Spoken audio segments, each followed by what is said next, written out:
मुरगुड कापशी मार्गावरील सरपिराजीराव तलावाच्या सांडव्यावर तातडीनं ओव्हरब्रिज म्हणजे पूल उभारण्यात यावा, अन्यथा 9 ऑगस्ट 2026 रोजी क्रांती दिनानिमित्त एकदिवसीय लाक्षणिक उपोषण व ठिय्या आंदोलन करण्यात येईल, असा इशारा सरपिराजीराव तलाव ओव्हरब्रिज पूल समितीनं दिलाय. मुरगुड कापशी मार्गावरील सरपिराजीराव तलावाच्या सांडव्यावरून हळदी, हळदवडे, करंजीवणे, दौलतवाडी, बेलवडे, मुरगुड, आलाबाद, कापशी आणि गावातील नागरिकांची मोठ्या प्रमाणात ये-जा सुरू असते. मात्र पावसाळ्यात सांडव्यावरून पाण्याचा प्रवाह वाढल्यानं हा मार्ग अनेकदा बंद पडतो.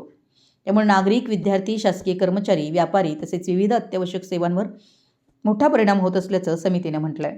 समितीच्या म्हणण्यानुसार ओव्हरब्रिज उभारण्याबाबत जिल्हाधिकारी, तलाठी, राज्याचे उपमुख्यमंत्री अजित पवार, कागलचे मंत्री हसन मुश्रीफ, पालकमंत्री तथा आरोग्यमंत्री प्रकाश आंबेडकर यांच्याकडे अनेक वेळा निवेदन देण्यात आले, मात्र अद्याप कोणतीही ठोस कार्यवाही झालेली नाही आहे.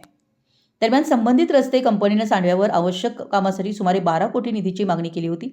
निधी मंजूर न झाल्यानं कंपनीनं सांडव्याच्या दोन्ही बाजूंना रस्त्याचं काम सुरू केलं असलं तरी सांडव्यावरील मूळ समस्या कायम राहणार असल्यानं नागरिकांनी नाराजी व्यक्त केली आहे.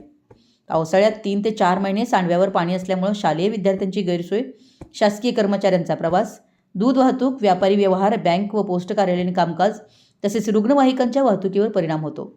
तसेच सांडव्यावर शेवाळ साचल्यानं अनेक लहान मोठे अपघात होऊन नागरिक जखमी झाल्याच्या घटनाही घडल्या असल्याचं निवेदनात नमूद करण्यात आलं आहे. या सर्व समस्यांकडे संबंधित यंत्रणांचं लक्ष वेधण्यासाठी सार्वजनिक बांधकाम विभाग, महाराष्ट्र राज्य रस्ते विकास महामंडळ, जिल्हा परिषद व अन्य संबंधित विभागांच्या निषेधार्थ 9 ऑगस्ट रोजी सरपिराजीराव तलावाच्या सांडव्यातील पाण्याच्या शांततेच्या मार्गानं लाक्षणिक उपोषण व ठिय्या आंदोलन करण्यात येणार असल्याची माहिती समितीने दिली आहे. मराठी एस न्यूजसाठी मुरगुडहून सर्जेराव भाट.